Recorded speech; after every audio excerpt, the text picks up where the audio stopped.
Kinumpirma ni Department of Migrant Workers o DMW Secretary Hans Leo Kakdak na tinitingnan pa nila ang mga dokumento at kinakausap ang mga tauhan sa loob ng Overseas Workers Welfare Administration o OWA para matukoy kung ano talaga ang nangyari at bakit ito nangyari.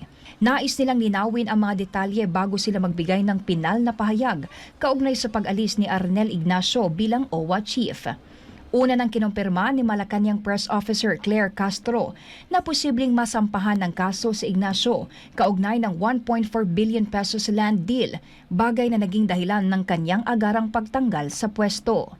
Ayon pa kay Kakdak, nag-bypass umano sa OWA Board of Trustees ang 1.4 billion pesos na kontrata para sa pagbili ng lupa, dahilan kung bakit itinuturing itong hindi otorisado. Ang lupa ay magiging lokasyon sana ng isang accommodation center o halfway house para sa Overseas Filipino Workers o OFWs, na ayon kay Kakdak ay hindi naman kinakailangan. Kinumpirma rin ni Kakdak na may nangyari ng bayaran sa lupa na siyang iniimbestigahan na nila ngayon. Yes, nagkaroon ng transaction eh.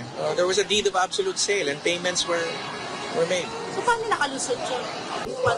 That's another thing we're looking into. Nagpaliwanag naman daw si Ignacio kung bakit hindi dumaan sa Board of Trustees ang transaksyon sa lupa.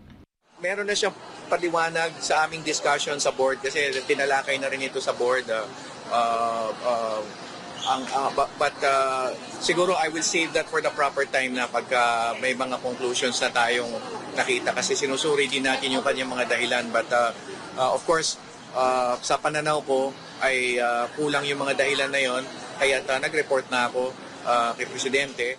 Ngayon nawala na si Ignacio, sabi ni Kakdak, mas bukas na at mas malaya na raw silang tumingin at sumuri sa mga dokumento at kumausap sa mga tao para matukoy kung sino ang sangkot sa pagbili ng lupa.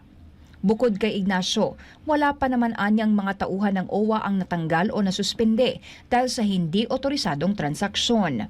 Samantala, itinalaga na bilang bagong OWA Administrator si Migrant Workers Undersecretary Patricia Yvonne Caunan, isang veteranong abogado na eksperto sa labor, civil, administrative at criminal law. Matatandaan naman na si Ignacio ay itinalaga bilang OWA Chief noong 2022 sa huling taon ng administrasyon ni dating Pangulong Rodrigo Duterte.